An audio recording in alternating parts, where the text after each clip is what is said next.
Facial expressions are like a magic trick. If you're looking too close, you're being fooled.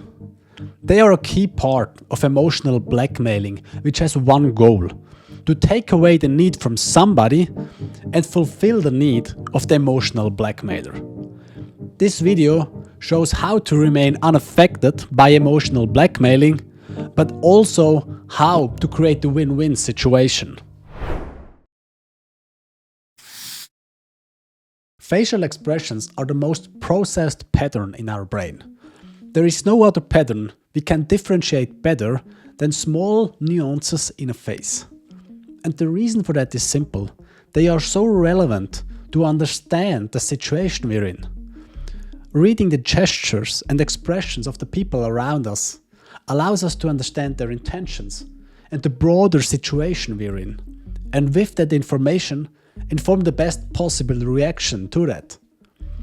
But the skill to read people and react on their expression is not only beneficial to us, it also allows to be exploited and manipulated into specific behaviors by these expressions. Let me explain. Facial expressions have their roots in an emotion. And to understand emotional blackmailing, it is necessary to understand the broader role emotions play in the human psyche.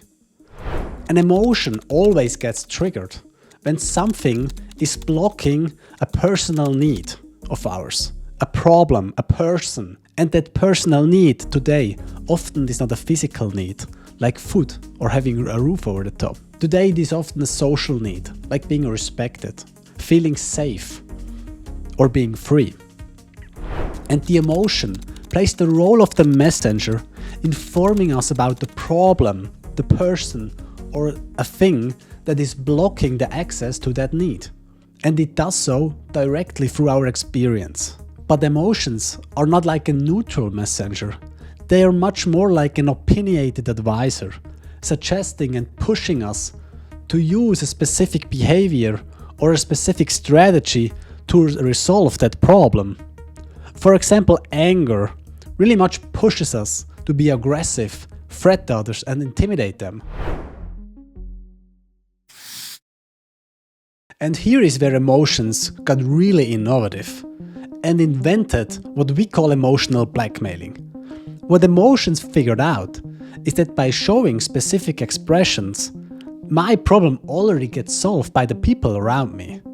Showing an angry face already can make them comply, and showing a sad face already can make them help me and solve the problem for me. So this allows to involve and instrumentalize the people around me to get my problem solved by them. And this all without saying a word and revealing my intentions and what I actually need. And with that, always keep plausible deniability about what I'm currently doing. So what happens step by step is the following. By showing a specific expression, I try to block a specific need from the people around me, which if successful, triggers a specific emotion inside them.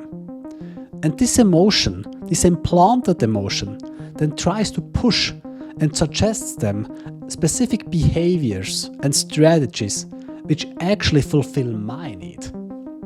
In the example with anger, by showing an angry attitude and an angry face, I try to intimidate them and block their need for safety, which if successful, triggers fear.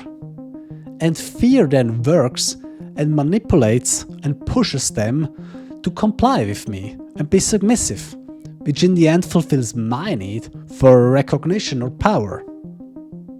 Emotional blackmailing is often a win-lose situation, where the blackmailer gets his need fulfilled by taking it away from somebody else.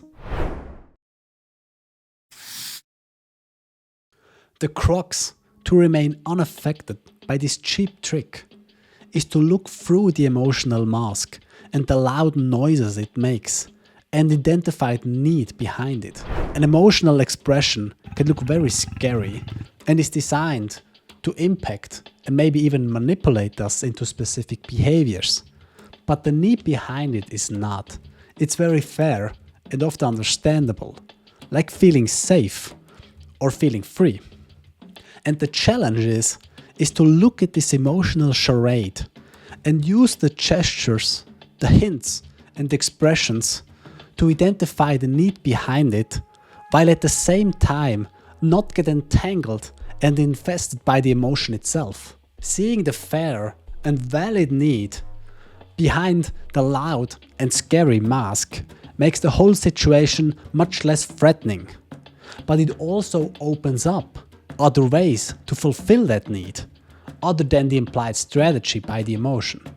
And this is key, because this implied strategy often is a win-lose behavior, a zero-sum game in which the blackmailer gets his need fulfilled by taking it away from somebody else. But this has not to be. There are also win-win behaviors, positive sum behaviors, where both people involved can get their need fulfilled. For example, showing respect to the blackmailer also fulfills his need for recognition, while remaining my need for safety intact.